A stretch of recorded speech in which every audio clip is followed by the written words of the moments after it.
Bienvenidos a Intertextual por Página 16. Hoy hablamos de sexualidad. Bienvenida, Pamela Wimmer. ¿Cómo estás? ¿Qué tal? ¿Cómo estás? Buen día.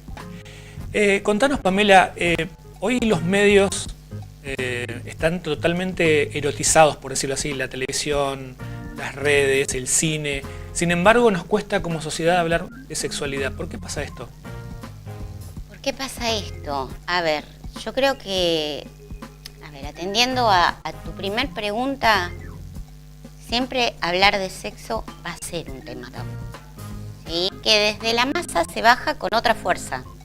¿Sí? Vos sabrás bien que la masa tiene una fuerza que se centra en lo que es la potencia de personas y la falta de diferenciación, y que hace que puedan cobrar otra fuerza.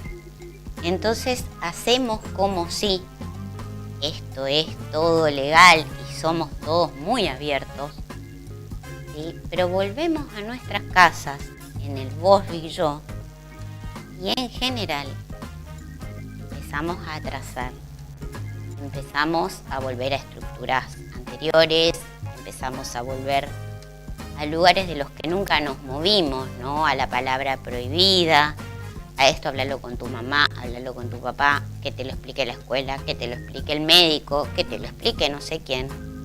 Y lo que nos pasa en realidad es que estamos con adolescentes hoy por hoy, y ya la adolescencia es una etapa erotizada.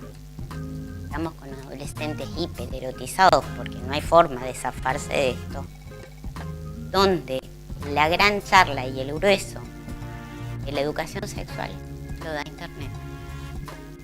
Pero ¿por qué la gente, nosotros fuimos o somos de una generación donde nuestros padres prácticamente no nos hablaron de sexualidad y creímos probablemente que cuando fuésemos padres seríamos mucho más abiertos, que hablaríamos, etcétera, etcétera? Sin embargo, hoy eso no está pasando. Los padres vuelven a tomar los mismos parámetros que tenían su mamá, su papá. La pregunta es ¿por qué justamente la sexualidad, que es algo que deberíamos tener, año 2019, deberíamos tener un poquito más deglutida, no la estamos pudiendo sacar y no podemos sacar de adentro ni la información ni la formación? Mira, en realidad lo que me preguntas es muy interesante, porque yo creo que a la hora de ser hijos, ¿sí? Cuando nosotros nos proyectamos como padres, creímos que íbamos a tener todas las respuestas. Sí, y hoy, año 2019, con lo que nos encontramos es que nos cambiaron todas las preguntas. Tenemos que hablar del colectivo trans, tenemos que hablar de un montón de otras cosas que emergieron. Entonces tal vez damos algún tipo de educación sexual, pero muy conservadora. ¿Sí? Tal como nosotros nos pensamos de adolescentes, que le íbamos a hablar a nuestros hijos. El novio, la novia, la familia, la casita, el perrito, la infidelidad, el uso del profiláctico. Se nos escapan todas las nuevas preguntas porque nosotros no sabemos respondernos. Lo que pasa es que cuando teníamos 16, 17 años, éramos una clase de adolescentes que hoy ya no existe, ¿no? Porque hoy los chicos de 14, 15, 16 están en otro mundo. Están en un mundo de información, gracias a Dios, y están en un mundo proactivo en la búsqueda de información. Y a partir de que, por ejemplo, hoy por hoy, a nivel salud pública, que no es un dato menor, el adolescente puede concurrir a un centro de salud a pedir medidas anticonceptivas sin el acompañamiento de un adulto. Y que eso es un cambio que no tendrá más de 5 años de antigüedad. El adolescente es proactivo. El adolescente elige. Y muchas veces cuando el padre llega tarde. Llega a una charla donde en general el chico se aburre, le contesta eso yo ya sé, y la pregunta que le hace al padre lo dejan jaque. todavía no tenemos esa apertura en líneas generales de decir, bueno, mira, esto yo no sé cómo explicártelo, busquemos juntos, porque me reconozco ignorante en esta temática. Ahora, como padres, ¿cómo deberíamos responder? Porque pasa que con los años uno va encontrando respuestas y va más o menos subsanando esa falta de información con experiencia o con vida, básicamente. ¿Cómo deberíamos responder a esas preguntas que nos dejan en jaque? Vamos a investigarlo, vamos a averiguarlo. Porque a veces digo, hay ¿dónde padres lo que... leíste? Leámoslo juntos. Sí, porque coincidamos que nosotros tenemos otros recursos más evolucionados de los que tienen a veces los adolescentes a la hora de una búsqueda bibliográfica, por ejemplo. ¿Sí? Nosotros somos grandes teóricos, lo que somos es pésimos prácticos. Pero podemos chequear una fuente, mirar, a ver, buscar un pie de página, quién es el referente serio a nivel mundial.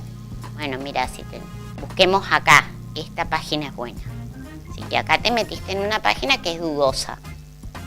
¿Sí? Porque necesariamente vas a tener que ir a la computadora con la criatura. Ni siquiera a la computadora, al celu.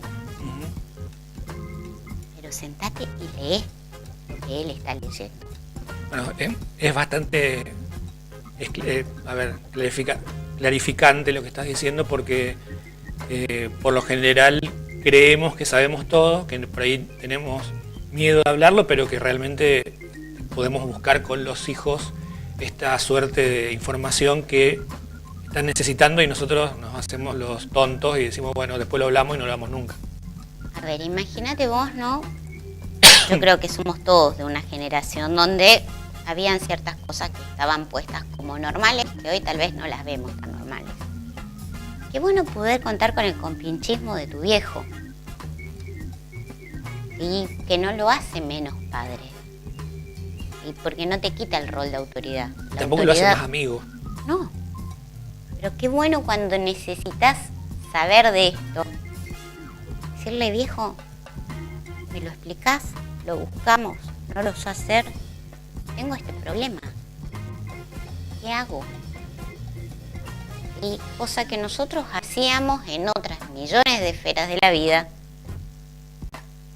justamente no con el sexo, pero lo hacíamos, íbamos al abuelo, al tío, y volver también a esto. Siempre estaba la tía práctica que te contaba la verdad. ¿Eras vos? Claro, la tía práctica. Pamela, frente a tanta resistencia, digamos, de hablar de sobre la sexualidad, sobre los cambios en los adolescentes, incluso hablar entre adultos, ¿la educación sexual integral es una solución?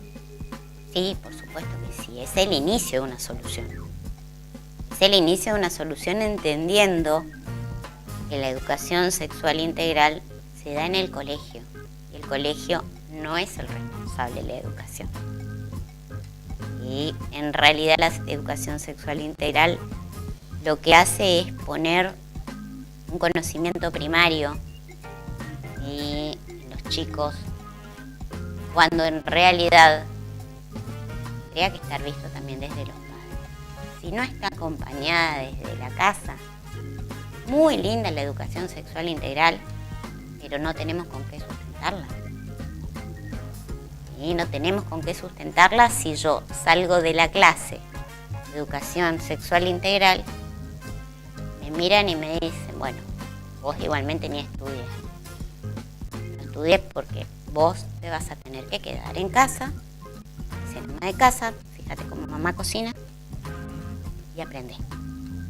Que vos a la universidad a estudiar esto o esto, no vas a poder ir porque no queremos. ¿Qué van a decir de vos? Ahí cayó toda la estructura, la educación sexual integral. Es decir, la ESI, que como Sí. se la denomina, apunta a los adolescentes, a los niños, pero también debería apuntar a los padres. Debería apuntar a los padres, claramente.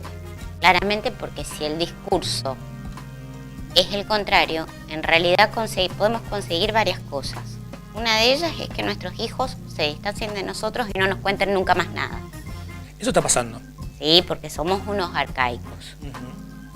Otra de las cosas que pueden pasar es entrar en un conflicto de lealtades. ¿Sí? O hago caso a lo que me está diciendo esta tipa que ni conozco, pero que me parece más acertado, o hago caso a casa, o hago una especie de doble vida no entendida como la doble vida de antaño. Sí. Y me hago del tonto en casa y afuera manifiesto lo que realmente siento. ¿Sí? Lo cual es un esfuerzo para un aparato psíquico que no es sin consecuencias. Y si yo tengo que agarrar en casa e inventar, por ejemplo, de mi novia, cuando en realidad yo estoy sabiendo que no voy a tener una novia, lo que quiero tener es un novio. Es un esfuerzo todo el tiempo de mantener una fachada social y que si hasta me animo a ponerlo en palabras, posiblemente se me proponga que haga lo mismo. Bueno, pero vos fíjate, porque podés estar confundido, no digas nada, salí a la calle con este discurso, que te va a resultar más fácil. ¿Fácil para quién? Claro. ¿Por qué la intolerancia hacia el otro sexualmente distinto, ya que estabas tocando el tema, es de las mayores intolerancias que se ha tenido en la humanidad, teniendo en cuenta que, como decías recién fuera de aire, desde los romanos, desde siempre hubo diferencias sexuales, diferencias de inclinaciones sexuales, digamos, y no solamente ser heterosexual era la norma. Sin embargo, esa intolerancia hasta el día de hoy continúa y probablemente, lamentablemente, va a seguir por muchos años más. Ojalá que con la ESI vaya mejorando, pero más allá de eso, la intolerancia sigue tan vigente como hace miles de años. Sí, en realidad yo creo que hasta la intolerancia se ha hecho más fuerte, ¿sí? Porque antes era simplemente desconocerla o tratar de omitir el tema. Hoy por hoy te tenés que tapar los ojos, te tenés que tapar los oídos, tenés que tratar de enfrascarte, porque te llega info por todos lados. Y hay mucha gente que se siente, que al verlo como algo de mal gusto, prohibido, ¿sí? Que habría que ver en realidad los motivos por los cuales también lo ve así. ¿Sí? Lo siente como un atentado hacia su integridad y automáticamente tiende a defenderse. ¿Sí? Porque no somos más que animales evolucionados. Si nos sentimos en peligro, atacamos. Y si vos sentís en riesgo con esto que yo te estoy mostrando, ¿sí? El rol que a vos hace 40 años te dijeron que tenés que sostener, no creo que sea amable tu tesitura. No vas a querer transar en esto y te vas a poner tal vez mucho más obtuso de lo que podría ser. ¿Pero por qué? Porque ya sentís que te tenés que defender, que esto está entrando a tu casa, a tu fuero, a tus afectos, a tus hijos. No hay forma ya de correr de estas cosas. Y la sexualidad siempre ha sido un tema delicado. Siempre. Siempre ha sido un tema, de eso no se habla, lo barremos abajo de la alfombra. Entonces no pretendamos hoy tener una generación hiper open mind, cuando en realidad sabemos que no hay resto y sabemos que para un cambio social sostenible y sustentable necesitamos 3 generaciones. ¿Qué número de generación pensás que somos? ¿Menos 1? Bueno, entonces nos faltan 4. Pamela, para cerrar, ¿por qué te dedicaste a la sexología? Bueno, es una pregunta muy interesante la que me haces. Me dediqué a la sexología, primero porque como hija me sentí como todos los hijos, ¿sí? Que me faltaba, más allá de todos los intentos, ¿sí? Que habían hecho, digamos, a nivel familiar por darme las respuestas. Yo no me sentía capacitada a veces a hacer las preguntas. Y muy acertadamente se me acercó a un espacio profesional, ¿sí? Ante la imposibilidad del diálogo franco. Y dije, qué bueno que está esto. Qué bueno que está esto de poder hablar con alguien que te guarde el secreto de esto que te está pasando, que no sabes si es normal, no sabes si está bien, que tampoco te animás a preguntarlo. Y yo creo que ese fue un gran punto de inflexión para mí. El decir, hay gente que puede dedicarse a darte formación sobre esto y a informarte sobre esto. Y yo creo que una vez que uno empieza a transitar el terreno de la sexología, es imposible salirse, porque no hay nada más apasionante que la sexualidad humana. Pamela Wimmer, muchísimas gracias por haber venido. No, muchas gracias a vos. Un gusto. Esto fue Intertextual por Página 16.